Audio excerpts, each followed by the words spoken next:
नमस्कार। आज हम MSD 7 कर्म कारक के विषय में जानेंगे। कर्म कारक किसे कहते हैं? कर्म साधारण शब्दों में यदि हम कहें तो किसी काम को करने की जो क्रिया है उसको जो है हम कर्म कहते हैं। किसी भी काम को करना जो है वो कर्म कहलाता है। जैसे देवदत्त ओदनम पचती, देवदत्त चावल पकाता है। यह साधारण शब्दों में क्या है, वह खाना बनाती है। तो खाना बनाना जो है वो एक क्रिया है और इस क्रिया के अंतर्गत दो तरह की स्थितियाँ से व्यक्ति को गुजरना पड़ता है। वो दो तरह की स्थितियाँ कौन सी होती है? एक तो खाना बनाने की क्रिया और दूसरे खाना बन करके तैयार हो जाना।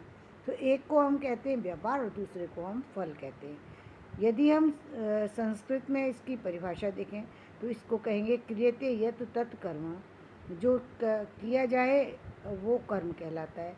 कर्तुरीप्सितम कर्म कर्तु क्रियाया आप्तुम इष्टतम कारकम कर्म संज्ञम स्यात्। यानी कर्ता का अपनी क्रिया द्वारा प्राप्त करने का इष्टतम कारक कर्म है।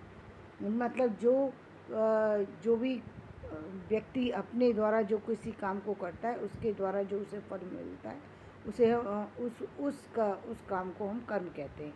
अब कर्म कारक के जो है कई भेद दिखाए गए हैं। जैसे निवृत्ति च विकार्य च प्राप्यम चेति त्रियामतम तच्चेप्सितं कर्म चतुर्धा अन्यतु कल्पितम औदासीन्येन सत्प्राप्यम यच्च कर्तुरीप्सितं संज्ञान्तरेणाख्यातं यद् यच्चान्य पूर्वकर्म। यानी इसके जो है उन्होंने अलग अलग 6 रूप बताए हैं। वो कैसे हैं? निवृत्ति। निवृत्ति में क्या है? देवदत्तम घटम करोति, घट क्रिया के फलस्वरूप उत्पन्न है। यानी देवदत्त घड़ा बनाता है। तो घड़ा बनाने की जो क्रिया है वो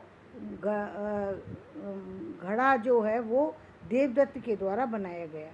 तो इसमें द्वितीय अभिव्यक्ति लगी। तो एक इसको इस तरह की जो क्रिया है उसको कहेंगे निवृत्ति। इसके अलावा दूसरी जो है विकार्य।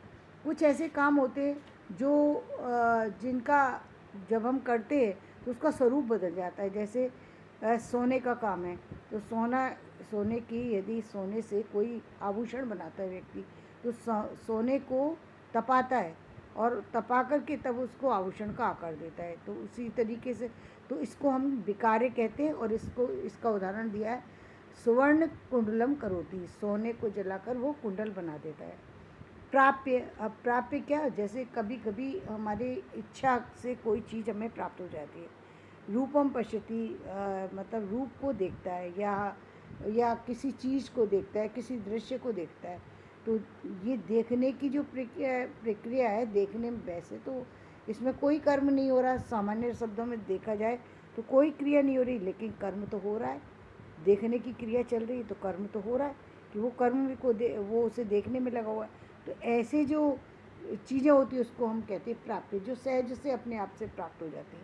उदासीन, बिना इच्छा के भी कभी कभी कोई चीज़ हो जाए, कोई व्यक्ति किसी कार्य को करता है। जैसे ग्रामम गच्छन तृणम स्पृशति, गाँव गया और उसने तिनके को छुआ।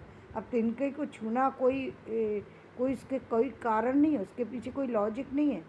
बस चलते चलते रास्ते में जा रहे हैं, किसी के कोई सामान है उसको छू लिया, तिनके को छू लिया, पत्ते को छू लिया।